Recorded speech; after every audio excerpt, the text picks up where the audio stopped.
सांसद सुरेश कश्यप ने प्रदेश सरकार को हर मोर्चे पर विफल बताया। शिमला संसदीय क्षेत्र के सांसद सुरेश कश्यप ने प्रदेश सरकार को हर मोर्चे पर विफल करार देते हुए कहा कि प्रदेश सरकार झूठ बोलकर सत्ता पर काबिज हुई है, वो हर मोर्चे पर विफल साबित हुई है। सुरेश कश्यप ने लोकसभा चुनाव में 4 सीटों का दावा भी किया। सुरेश कश्यप ने ये बात सोलन में पत्रकारों से कही। उन्होंने बताया कि कोरोना काल में लगाए गए ऑक्सीजन प्लांट आज बंद पड़े हैं। उन्होंने कहा कि स्वास्थ्य मंत्री को सोलन सहित प्रदेश के अस्पताल में ऑक्सीजन प्लांट जल्द से जल्द सुचारू करवाने चाहिए ताकि मरीजों को लाभ मिल सके। वहीं उन्होंने बताया कि 108 सर्विस भी हाफने लगी है। उन्होंने कहा कि प्रदेश सरकार जिन मुद्दों को लेकर सत्ता में आई है उन्हें पूरा करे। उन्होंने कहा कि कांग्रेस की नाकामियों से जनता त्रस्त है। वो निश्चित तौर पर आगामी लोकसभा चुनावों में प्रदेश की सारी सीटें भाजपा की झोली में होंगी। ये सरकार जो है निश्चित रूप से पूर्ण रूप से फेल हो गई है। चाहे हम विकास की बात करें, जब विकास के मामले सारे विकासात्मक कार्य पिछले लगभग 1 वर्ष इस सरकार का होने का विकास ठप पड़ा है।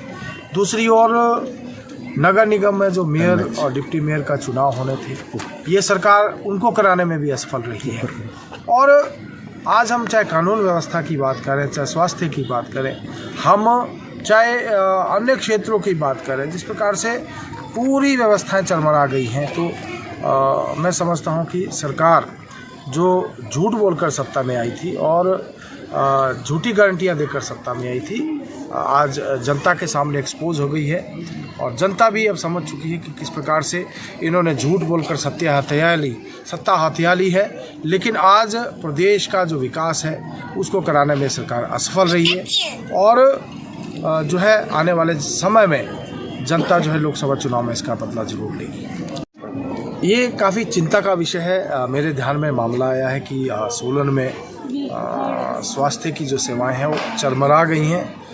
ये दुर्भाग्यपूर्ण है। मैं माननीय मंत्री जी जो सोलन से ही विधायक भी हैं, उनसे मेरा निवेदन रहेगा कि सोलन के साथ साथ पूरे प्रदेश भर में जिस प्रकार से स्वास्थ्य की दृष्टि से जो है बेहतर करने का प्रयास किया जाए, स्वास्थ्य सेवाओं को लोगों को अच्छी स्वास्थ्य सुविधा मिले, इसके लिए प्रयास करें। और जो कोरोना के समय में जो ऑक्सीजन प्लांट्स विभिन्न अस्पतालों में लगे थे, क्योंकि लगभग 50 के करीब ऑक्सीजन प्लांट जो है कोविड के समय में पूरे प्रदेश भर में लगे, लेकिन अब मालूम पड़ रहा है कि ये प्लांट जो है खुद ही वेंटिलेटर के ऊपर है। तो मेरा सरकार से आग्रह रहेगा, विशेष रूप से माननीय मंत्री जी से, कि स्वास्थ्य सुविधाओं को लेकर और जहां चाहे वो वेंटिलेटर्स की बात है, चाहे वो ऑक्सीजन प्लांट्स की बात है, और यहाँ तक कि एम्बुलेंसेस की जो स्थिति है उनको भी बेहतर सुविधाएं लोगों को मिल सके, ऐसा प्रयास करना चाहिए ताकि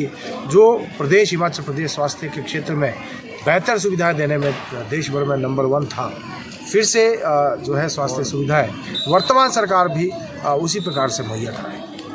लोकसभा चुनाव की दृष्टि से मैं समझता हूं जिस प्रकार से ये वर्तमान सरकार झूठ बोलकर सत्ता में आई है, आज प्रदेश की जनता इस बात को जान चुकी है। और जो इन्होंने वादे किए थे, चाहे महिलाओं से 1500 का वादा किया था, चाहे युवाओं से 5 लाख रोजगार का वादा किया था, चाहे किसानों से गोबर और दूध खरीदने की बात थी, 300 यूनिट फ्री बिजली देने की बात थी, या फिर जिस प्रकार से बागवानों के साथ भी सेब के समर्थन मूल्य और फ्रूट्स के मूल्य को लेकर जो वादा किया गया था, सरकार उन सब में नाकाम रही है। तो आज जनता के सामने ये एक्सपोज हो गए हैं। हमने देखा भी कर्मचारी किस प्रकार से जो विशेष रूप से जो जिला परिषद के कर्मचारी थे हड़ताल के ऊपर बैठे थे और डरा धमका कर जो है इस सरकार ने उनको जो है काम पर लौटने के लिए मजबूर किया। तो आज हर वर्ग जो है अपने आप को ठगा महसूस कर रहा है और आने वाले लोकसभा चुनाव में निश्चित रूप से जनता इसका जवाब देगी और चारों की चारों सीटें बांटी जाएगी।